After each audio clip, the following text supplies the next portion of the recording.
Le problème, c'est le problème à nous tous. Hein? Ah, mon frère, vous savez, les Africains, on est forts. Surtout que tu es en France, les frères là-bas, là, ils ont des schémas pour toi. Hein? Ça m'a pris du temps pour comprendre ça, hein? Parce que je ne comprenais pas. Moi, tu vas te demander d'aller construire une maison pour toi.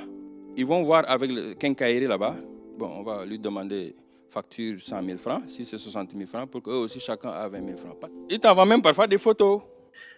99% des membres de la diaspora échouent le projet en Afrique. Échouent tout concept qu'ils peuvent lancer en Afrique. Ou tout investissement, à 99% c'est l'échec. Mais pourquoi? Parce que beaucoup n'ont pas compris quelque chose. L'entrepreneur africain, milliardaire, Tionyan, va nous expliquer un secret que lui, il a déniché lors de son expérience, disons de 2012 à 2020 ou 21-22, dans l'investissement en Afrique.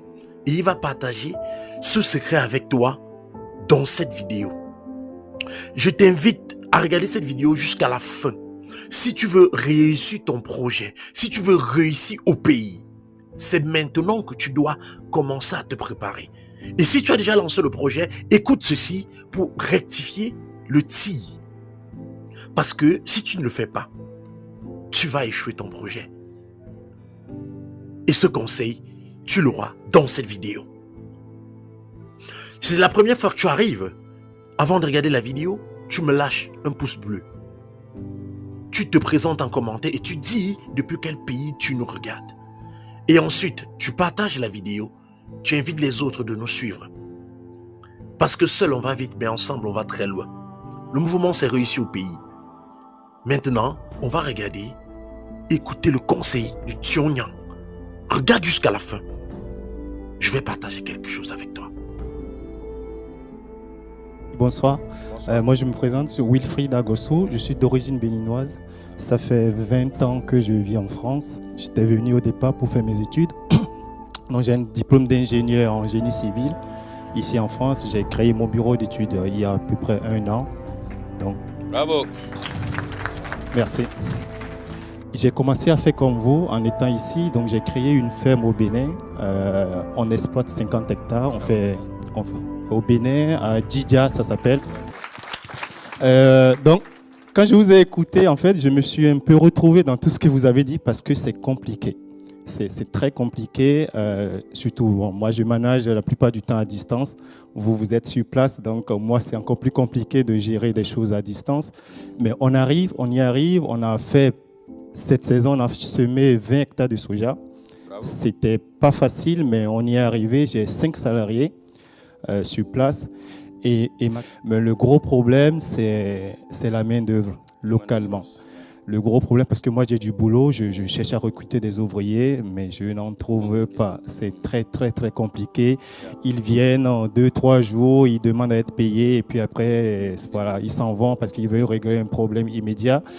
Et comment on peut faire justement pour intéresser les jeunes à la terre, parce qu'il y en a pas mal qui sont sur les réseaux sociaux, qui parlent beaucoup, mais une fois qu'on leur dit, bah, allez, venez, on va travailler ensemble, il n'y a plus personne. Comment on peut les motiver? Merci, bravo à ce que vous faites. Good job. Le Bénin, j'adore ce pays. Écoute, votre problème, c'est le problème à nous tous. Hein? Ah, mon frère, main d'œuvre en Afrique, là. Tu sais, les Africains, on est forts sur les... On va te montrer comment investir sur les terres et comment ça va marcher. Surtout que tu es en France, les frères là-bas, là, ils ont des schémas pour toi, hein? Hein? Et c'est leur schéma, ce n'est pas des schémas de long terme. Because ici, you're thinking about long term. Long term, c'est long terme. Et eux, ils sont dans right now. Ça m'a pris du temps pour comprendre ça, hein? Parce que je ne comprenais pas. Moi, mon frère, j'étais fatigué en 2014 à 2000. Si Jeff Zone, je l'ai commencé depuis 2014. Les gens viennent de découvrir ça parce que c'est comme ça a commencé à marcher maintenant. Mais toutes les années noires, là, je peux écrire des livres. Hein. Il y a un qui devait sortir ce mois, mais j'ai dit je vais attendre un peu. Ça va frustrer beaucoup de monde. Parce que le problème, c'est qu'il t'appelle, il te dit bon, de tant d'hectares là, on a besoin de tant d'argent, tant d'engrais, tant tout. Ils vont même aller plus loin, te calculer les bénéfices que tu vas faire. Et toi, dans ta tête, tu dis, ah, ça là, on va doubler même. Et tu en vas plus, tu dis, mais prenez un autre hectare, ajoutez ça, c'est bon là. Et qu'il t'envoie même parfois des photos. Et tu vas voir les choses grandir, c'est beau, tu sais, l'agriculture, tout est vert, you know, you come back home, it's nice. Mais le problème, c'est pendant la récolte. Si tu n'es pas à la maison, ils vont toujours te raconter. Vous m'avez vu, j'étais à Touba il y a 2 jours pour aller voir notre récolte d'arachide et de mil. Et moi-même tester l'arachide pour voir c'est déjà bon. Et je regarde et avoir une idée qu'est-ce qui est là-bas pour quantifier et que moi-même je vais contrôler. Parce que si je reste, mon agent, je l'avais dit de Rwanda, donne-moi une semaine, je retourne. Il faut me laisser rentrer au pays. Parce que si on va voyager tout le mois d'octobre et novembre, il me faut une semaine pour aller voir. Parce qu'ils vont prier même que tu restes un peu plus longtemps. Parce que le problème, si je n'étais pas de retour, récolte time, ils ont dit oui, bon, les rats là sont passés, il nous faut même des trucs parce que la moitié de la récolte est partie. Parce que soit ils vont faire ce qu'ils veulent avec, et la majeure partie, c'est même pas ça, c'est parce qu'ils ne vont pas venir même pas au travail. Et j'ai réglé maintenant ce problème tout récemment. Si tu as des objectifs pour eux, ce que je faisais, je leur donne du travail, après moi je viens aller-retour. Mais il n'y a pas de conséquences, c'est-à-dire que je viens dans ton champ et tu ne nettoies pas, tu n'organises pas, tu es en train de boire du thé. Et je dis mais il faut changer ça, ça continue. Donc j'ai dit à mes équipes, maintenant ce qu'on va faire il y a 1 an, on va faire ce système américain là. On coupe les salaires. C'est-à-dire que si tu es en retard au travail ou si tu ne viens pas au travail, je le coupe dans ton salaire. Et dans les champs, si je vois one plastique, parce que j'instaure, c'est que tout le monde soit clean dans les champs. Il faut organiser quoi. Si je vois one plastique ou one papier dans les champs, tout le monde paie 2500 dans le salaire. Donc maintenant, je viens au champ là. Je regarde partout et il regarde et dit, tu ne vas rien trouver. Hein? Ici, 2500 là, tu ne vas pas prendre pour nous. Parce que j'ai commencé à couper. Et les gens qui sont en retard, il m'a entendu au téléphone là parce que quelqu'un se plaignait. Il dit oui, un jeune qui gère le tracteur, parce qu'il est allé faire n'importe quoi avec le tracteur pour aller désherber. Je l'ai enlevé 10 000 dans son salaire. Dans la voiture, venir ici avec Michel, il me dit, le manager m'appelle, oui, Ibrahim a dit, oui, pourquoi on l'a enlevé 10 000? Il a dit, oui, parce qu'il a fait n'importe quoi, on a enlevé pour tout le monde. Ça veut dire que dès que tu commences à toucher leur argent, maintenant, quand je viens au champ, tout est nickel et ils travaillent. Donc, il faut taper où là c'est fort, c'est l'argent. Parce que le problème à comprendre, il faut comprendre que là-bas, ici vous avez réglé beaucoup de problèmes qu'ils sont en train quand même de... C'est difficile. Quand vous rentrez ce soir, vous savez que vous allez manger. Ici, ce n'est pas luxury. Demain, vous allez manger. Vous avez réglé quelques soucis même sur le compte bancaire, il y a quelque chose. Chez nous, on vit le jour au jour le jour. La majeure partie des Sénégalais, c'est un problème moins tchèp avec douline quoi. Le riz c'est le riz qui est notre problème. Comment on va gérer cette dépense de la maison aujourd'hui? Si on pense que les dépenses là, comme dépenses chaque matin, comment on va réfléchir long terme là? Il y a des gens à la maison qui doivent manger.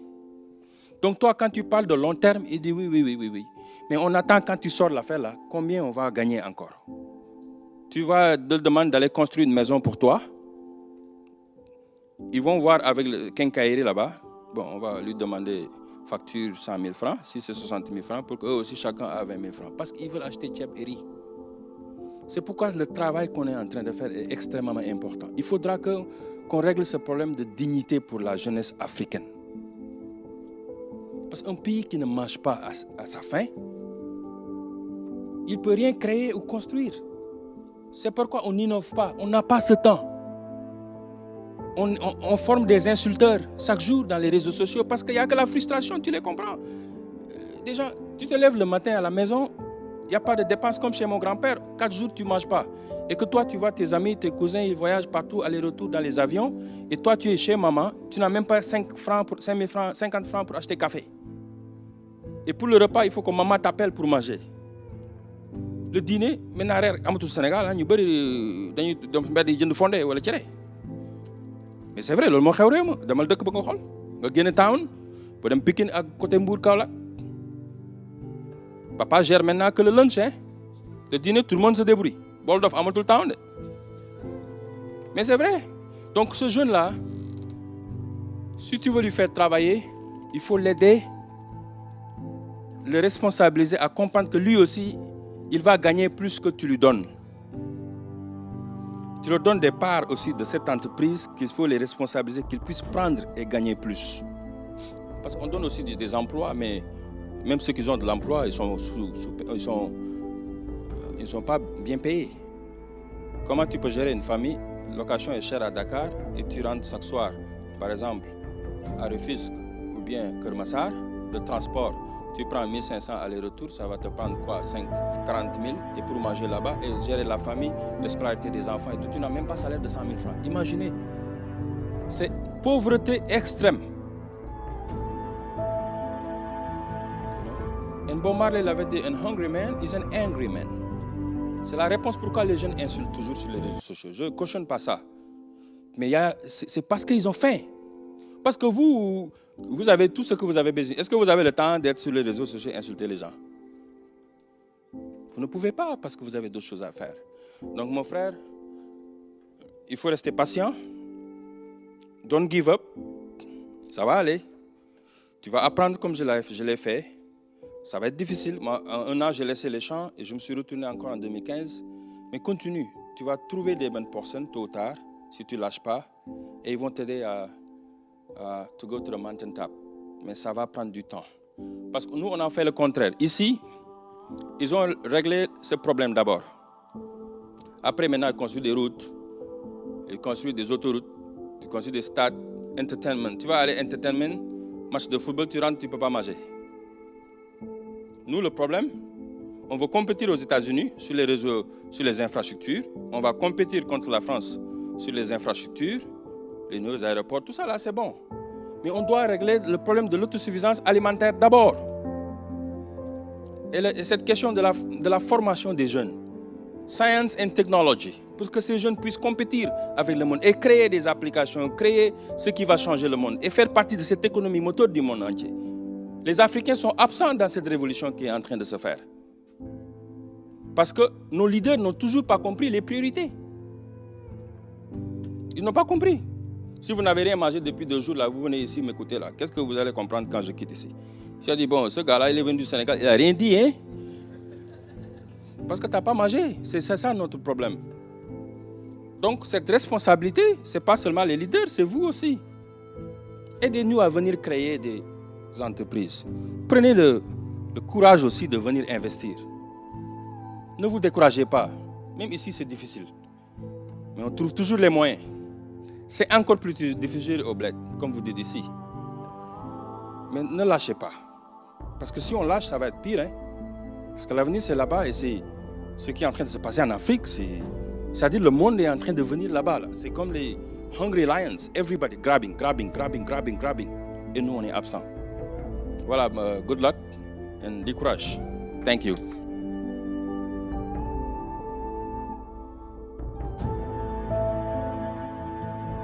L'échec, c'est pas une fatalité, l'échec. C'est un enseignement qui te permet de réussir ton projet. J'espère que la vidéo, que ce leader qui est en train de lancer, a lancé un mouvement de réveil de conscience, d'éveil de conscience, de la reconstruction. Oui, voilà, reconstruction, ouais, je crois, bon, tu me laisses en commentaire, c'est reconstruction ou reconstitution de notre identité africaine. Parce que si la culture africaine se perd, comme elle est en train de se perdre, l'Afrique n'est plus rien. Rejoins le mouvement Réussir au pays en t'abonnant à cette page, en t'abonnant à ma page Facebook. C'est une communauté, Joël Boni Motivation, sur Facebook, sur Instagram, sur TikTok. Parce que seul, on va vite, mais ensemble, on va loin. Et tu connais notre slogan, Rendez-vous au sommet. Et que le premier arrivé, qu'est-ce qu'il fait? Il tire la main des autres. C'était Joël Boni. J'espère que tu as aimé la vidéo. N'oublie pas de partager. Partage.